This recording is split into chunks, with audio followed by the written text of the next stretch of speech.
Hello.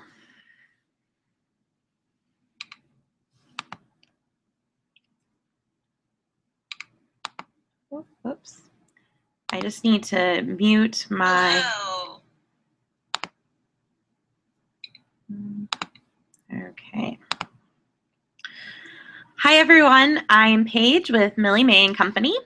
And for those of you who don't know me, is a graphic design and product photography firm. I am based out of Akron, Ohio, but I work with Etsy sellers and handmade sellers all over the world. And today I'm going to show you how using a couple simple tools in Photoshop can really make a huge impact on your images. So if you want to know more about me, you can check out my website. It's www.milliemayandco.com, and you can find out about all the cool ways to work with me and the kind of stuff that I do.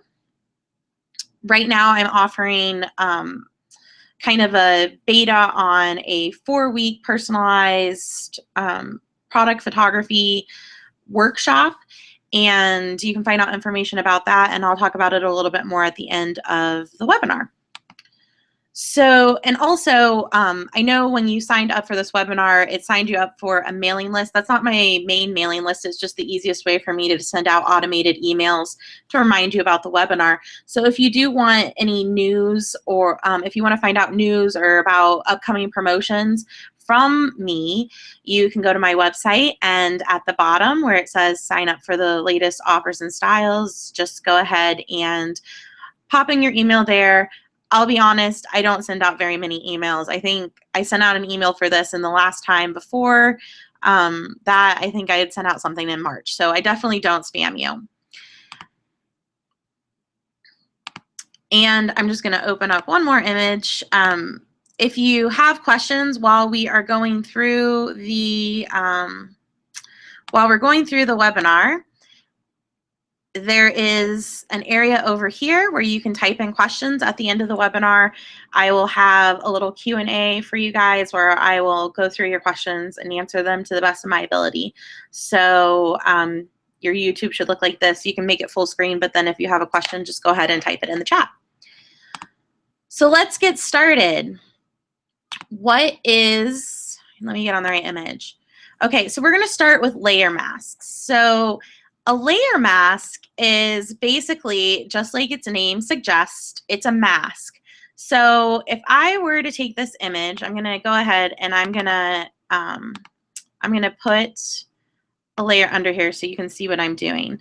So I have this image here, and let's say I don't love the background. I don't love how it turned out, because on this side you can see there's the wood grain, but on this side it looks kind of washed out and it's kind of weird. So what I want to do is I want to put this on just a solid kind of a blue-black background. And so the way I would do this is by using a layer mask. And to add layer mask to your image, you just click this little button. It's a rectangle with a circle in the middle.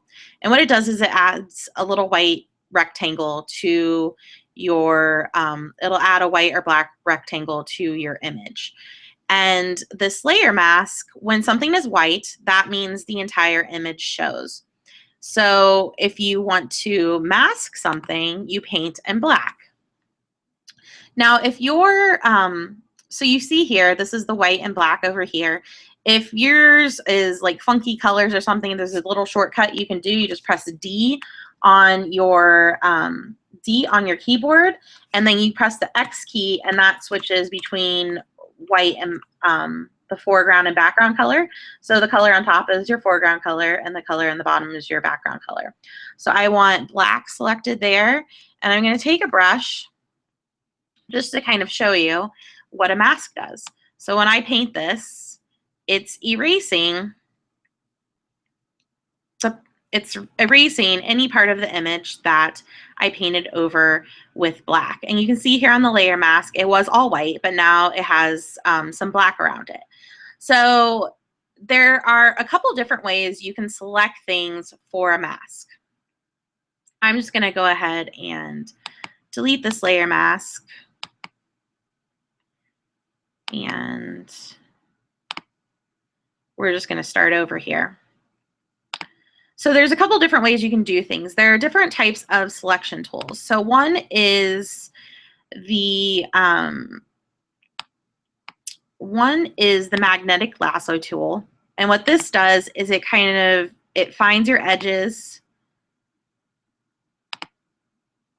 and as you roll it over the areas that you're selecting, it is finding the edges for you. So this is one way.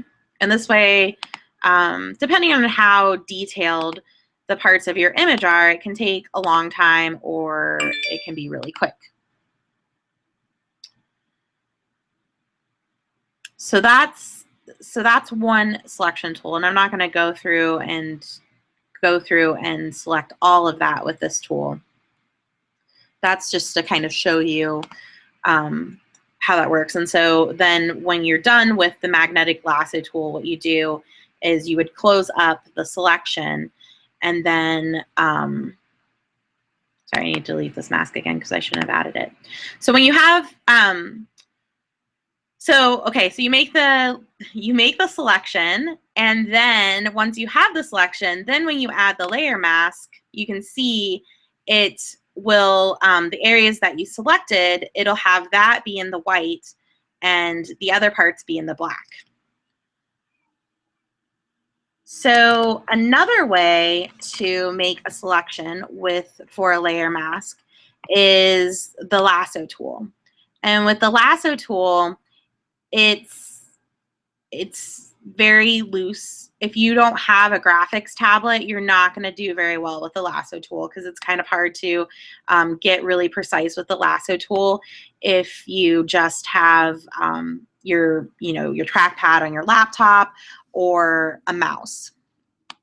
The other tool is the polygonal lasso tool, and that makes just like it says, it makes weird kind of geometric shapes. So depending on what you're selecting, one of these tools that I'm showing you will be the right kind of tool for you. The next tool is the magic wand, and what the magic wand does is it kind of selects areas that are kind of the same color and tone. So when you're selecting the magic wand and you're selecting over the areas, like if you had a big black area, you see here I selected all of that. And over here you have some options you can add to your selection. So I can just keep selecting the black areas of this image, and it's going to add it to my mask. And again, depending on what you're using, or how precise you need to be, the magnetic lasso tool might be a great tool for you. And if you go too far and you select something that you don't want selected, you can actually deselect part of your selection as well. So that's the magnetic. That's the magic wand tool. Was I calling it a magnetic lasso tool? I'm sorry if I was. The next tool that I'm going to show you is the quick select, and it has the same options where you have where it's just going to select one thing, and then it also has the plus and the minus. So if I wanted to take this bead off, I would just press the minus. But this is actually the tool I'm going to use to select this bracelet. I'm just going to go around. I'm going to click on all the beads.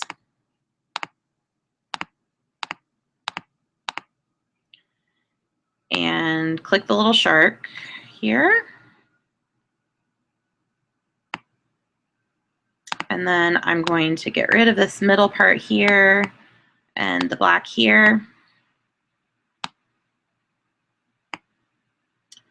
And I'm going to go ahead and create my mask. And here it is, it's cut out. And the great thing about a mask is, let's say I need to clean up the shark mouth here. So what I can do is zoom in on this piece here, and using my brush, so if I want to make something reappear, then I'm going to paint in white. And when I paint over this in white, it brings back part of the image. So this is the great thing about using masks, is that they're completely non-destructive. And what that means is that it's not making any changes to your original image. If I were to disable this mask, you can see the image is just how it was before. And then, so you can see that this did a pretty good job of selecting the areas. It just needed to, it just missed some of the edges of the shark's mouth and some of the shark's teeth. So those are the different selection tools.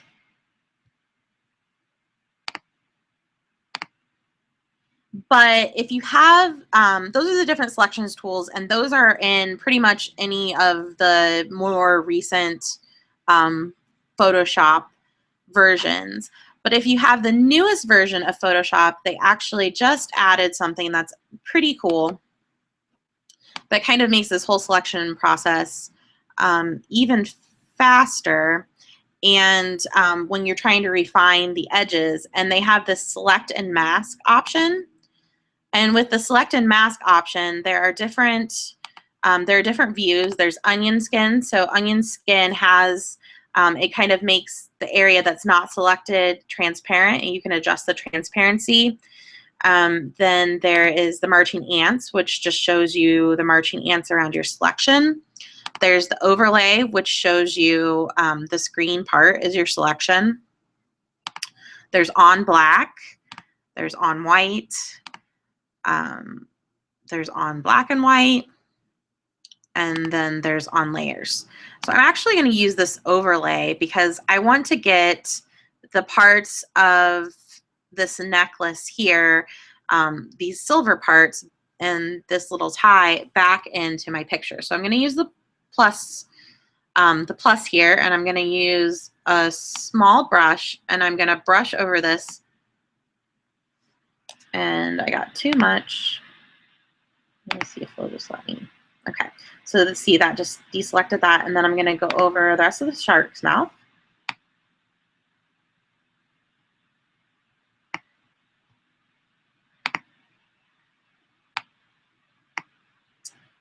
And then I'm just going to get the tie back in the image. Okay, so there we have it. We have our selection, and it's our layer mask. And if you ever want to change it, you just right click, or you just right click on it, and you just go to select and mask, and that can refine your edges. So now I have this necklace, and it looks kind of weird, but I'm just going to show you. This doesn't really have anything to do with levels, but I'll just show you how you can finish this up. Now, since this was already on a black background, it's not really going to look good if I'm going to go to my fill bucket. It's not really going to look good if we, whoops. Always make sure you're not on your mask when you do that. I'm going to go on the layer under it. And if I fill it with white, it doesn't look like it fits there because this was already taken on a black background. So what I need to do is find a different color, a darker color. That's the easiest thing to do because it was taken on a dark background. So I can put it on black, but I don't really like how dark that is. So I'm going to just, I'm going to get kind of a blue-gray color that I think will complement maybe a little bit there. And I'm going to fill this with the blue-gray color, and you can see the beads kind of blend into it. But now it kind of looks like it's just floating in midair, which is kind of weird. And so we need to add a shadow to this. So I'm going to show you an easy way to add a shadow. Because a lot of times when I see people make completely white backgrounds or completely black backgrounds, they forget that their products are not vampires and they need to have shadows. You can't just have your products levitating in space. So we're going to add a shadow. And what I'm going to do is I'm going to duplicate this layer. And to duplicate the layer, you're just going to pull this down to the new layer button here. So that's a really quick way to duplicate your layer. Then I'm going to click over here, and I'm just long pressing on the fill bucket, and then so I can select the granite tool. And I'm going to select the granite tool, and I made this kind of, no, I want it darker than that. So I select the granite tool, and what I'm doing is I'm just making a granite, and you know what I didn't do?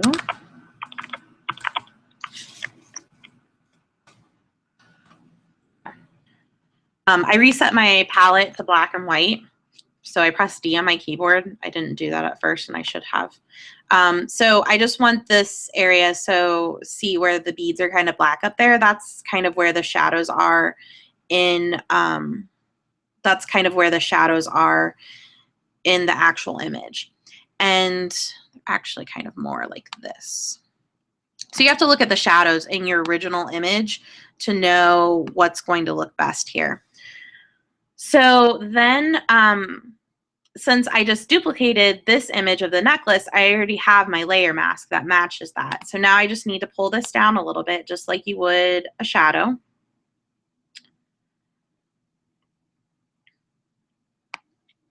And I'm going to pull this layer under the image here. And I'm going to mask off, I'm going to paint over with a black brush here on the layer mask of my shadow image. And I'm going to use, whoops, a little trigger happy there. And I'm going to make sure that I have a big soft brush, and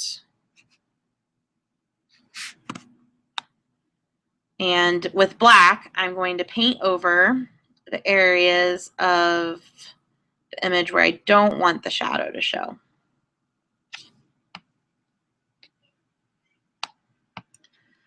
Then the next thing I'm going to do is I am going to make the shadow blurry, because shadows aren't, and you know, the shadow isn't just this big blunt thing. So I'm going to go to the Gaussian blur tool and blur it about 20 pixels. And you can see there's a little bit, well, there's a little bit of white there that I want to get rid of. You can see now there's a shadow, so the product doesn't really look like it's levitating anymore. So that would be how you could use a layer mask in order to take your product and put it on a completely new product. Now this image looks too bright, and that's because this bracelet is a little overexposed. So here's where levels come into play. Levels adjusts the brightness of, levels can be used to adjust color and brightness, exposure. With your levels, you have your shadows, and you have your highlights, and then you have your midtones. And those are the three things that we're going to talk about today.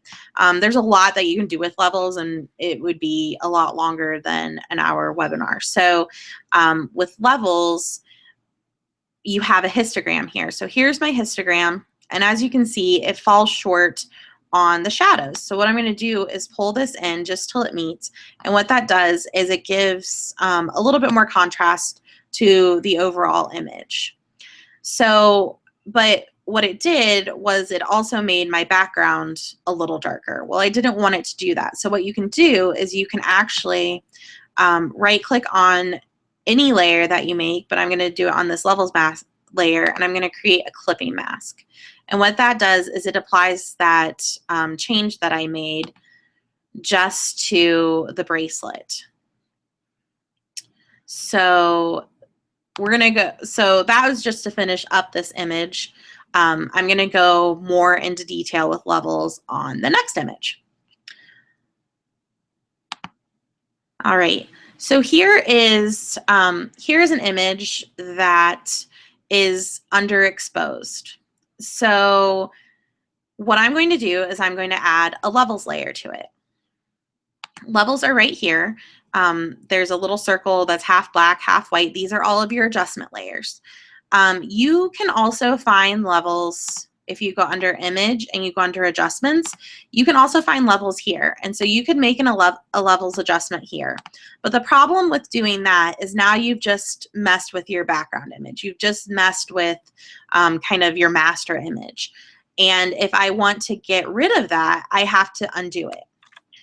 So that's okay because that's the only thing I've done to this image. But if I've made a lot of changes to this image and it starts to look really wonky, I'm going to have to either undo a whole bunch or I'm going to have to completely start over editing my image. So we don't want to do that. So you always want to make sure that you're doing your adjustments as an adjustment layer. So we're going to go up here, we're going to select levels, and you can do the exact same thing. And you can see here in this histogram, it falls short on the highlight side. So this is your highlights, this is your shadows, these are your midtones. So to just brighten this up, I'm going to bring this highlight slider just till it touches the edge of the histogram here. And I still don't think that's bright enough, but I know that, but I know if I go any higher, now I pressed Alt on my keyboard, so you can see this. If I go any higher, I'm going to get blown highlights. So I'm going to get blown highlights here in the flowers and some on the image. So that's why I'm going to go just to the edge. And then what I'm going to do is I'm going to bring down my midtone slider, which is going to bring in just a little bit of extra brightness to this image.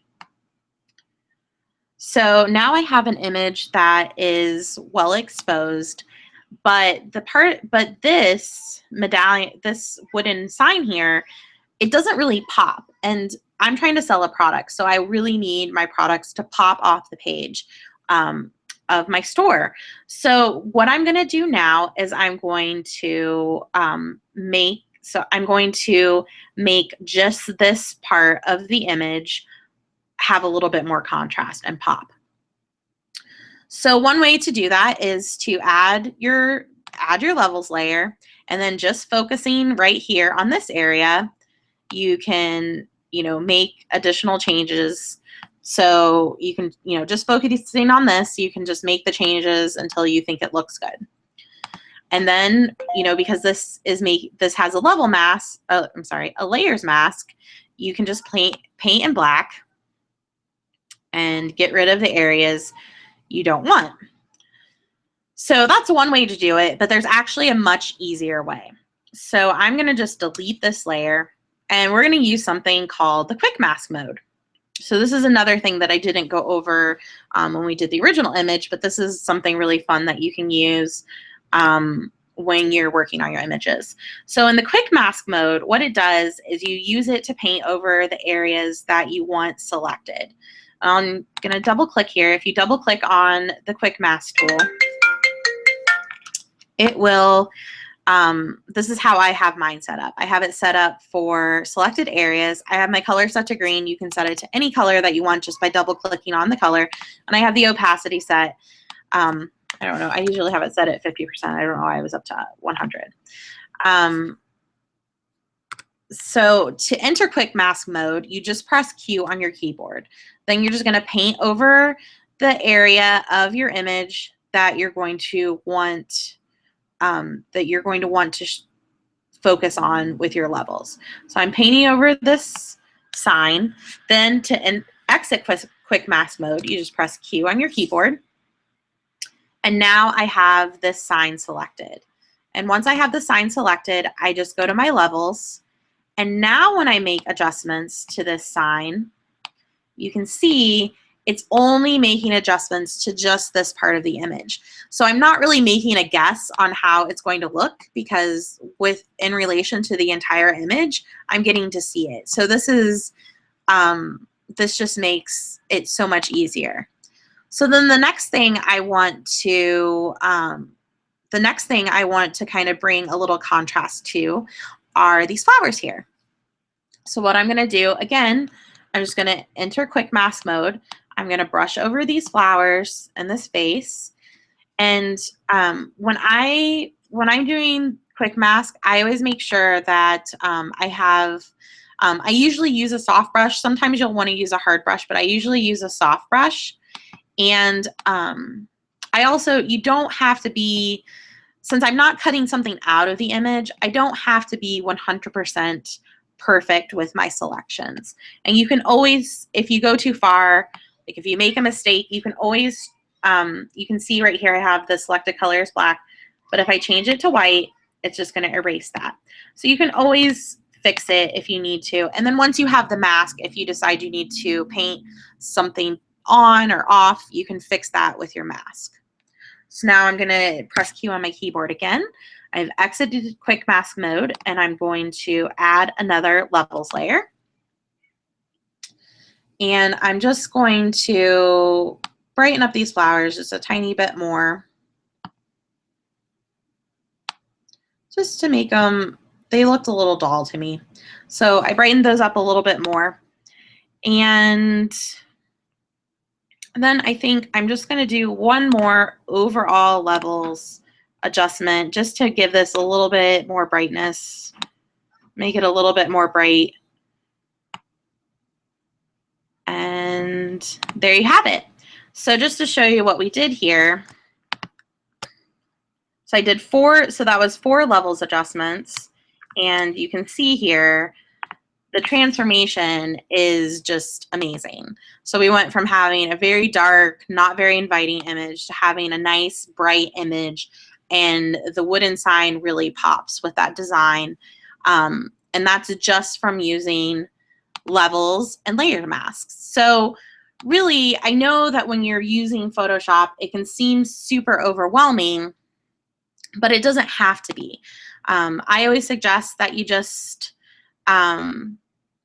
start with 1 or 2 tools in Photoshop, learn how to use those really well, and then once you know how to use those better, you can move on to other tools. So I'm going to take a little break. I'm going to pop over before I edit. I have one more image to edit, but before I do that, I'm just going to pop over and see if there are any questions.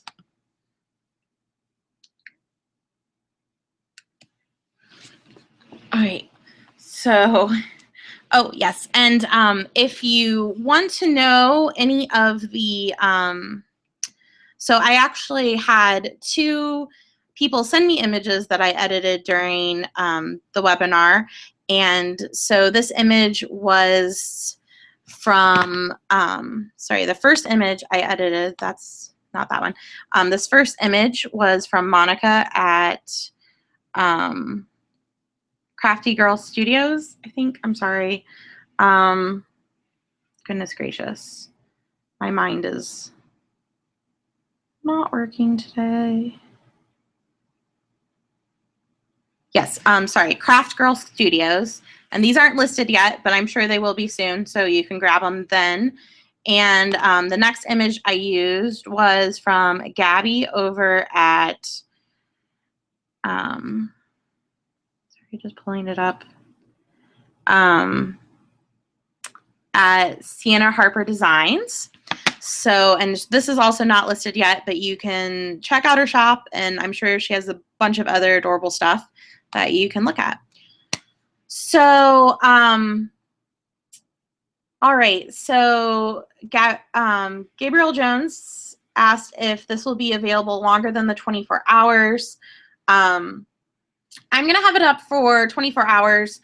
And I might, you know, if I have requests, I might leave it up longer if people missed it. So it'll be up at least 24 hours. And to be honest, I'll probably forget to take it down for probably closer to 48 because I just forget those type of things. So, so the next image that I'm going to edit is this little guy, and I'm actually just going to show you a set of my, so I'm working on, these aren't released yet, but I'm going to be releasing a set of Photoshop actions. And the reason I design these Photoshop actions is because I know that Photoshop can be super overwhelming to people.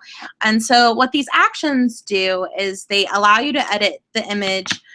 They're named for the things that, and they're named in a way that kind of make sense to you. And they basically, what an action does is it performs different steps. So you can make an action to perform a levels adjustment. So I have these all set up already for you though. So then all you have to do is just play the action on your image and it'll make the adjustments for you. So the first action that I always love to run on my images is the perfect white balance tool. And so you just play this and then you select your the middle dropper here and you click on your image, and what it does is it white balances the image for you. And super easy to use. And then this image is also a little dark, so I'm going to just play Let There Be Light, and that looks better already. And then this image here, it has some kind of weird shadows here because my light wasn't very good. I just took this on my kitchen table really quick. So I'm just going to select this alligator and I'm going to just select just the alligator, and I'm going to go ahead and run the paint on action, which is paint off shadows. I'm going to go ahead and press play here. And so what that did was it just took down the shadows, and you can see here, just right here under the foot and right under the tail, it's a little wonky. So I'm going to just take my brush on my layer mask and paint over with black here, and paint over with white here just to get rid of that extra black area there. And you can see that really decreased the shadows. And then I have one more action that I'm going to show you, and it's my white and whites action. So this is great for people who, when you're taking pictures on a white background, but the white background kind of comes out sort of dull. I'm actually just going to move this up. These should all be under there. Okay. So all you have to do is paint over with a white brush. I'm just going to make it really big because I'm just going to paint over the whole image here. Sorry, I was painting over the wrong mask. That's why nothing was working. Okay, so you just paint over this whole image, and as you can see, it's only whitening the white areas. So, and the great thing about this is that it actually leaves the shadow detail here and under the dragon, or alligator, sorry. So it doesn't get rid of the shadows. It does kind of lighten them up a little bit, but it gives you that effect of a really nice white background, but it doesn't get rid of your shadows, so your product doesn't look like it's levitating. It still looks like it has a shadow, and it's super easy. So that was using my Photoshop actions, and just to kind of show you the difference. And this is actually a cell phone picture, so this wasn't taken with a digital SLR or anything. It's just a cell phone picture. And then the final thing that I would run on this before I save it for Etsy or whatever, if I was selling this little chewed up dragon of my daughter's, is the crisp finish action. And what that does is it just gives your photos, it's not going to take an out of focus image and make it in focus, but it will just kind of sharpen up your edges, as you can see, and it's adjustable. You just adjust the opacity here, so you can bring it all the way up, and that'll make it super sharp, or bring it down. So you just kind of adjust that till you get your desired level of sharpness. So, so that's that. So those are my actions in work. So these are going to be released next Monday, which is the 11th. I have a few little things that I need to, I did a beta group, and I have a few little things that I need to fix on those. But for anybody that was watching the webinar, you can get these actions.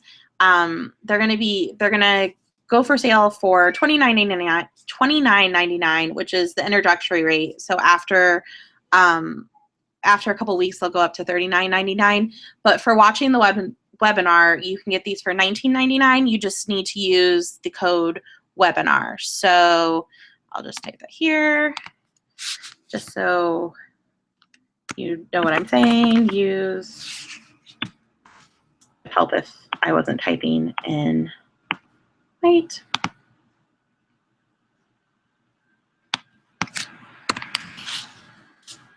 Okay.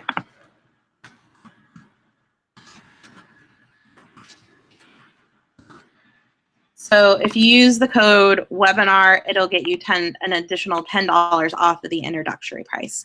And they will include detailed videos of me using the actions just so you can see how they work.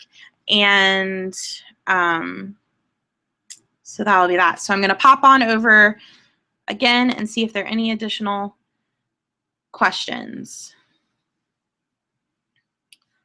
All right, are there any other questions from anyone?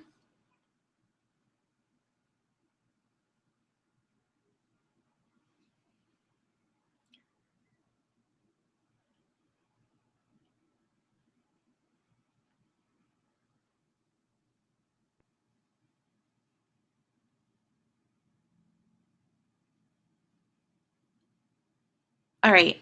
Well, I don't see any other questions coming through. So if there aren't any other questions, I will go ahead and stop the webinar now. But if you do have questions, you can always contact me.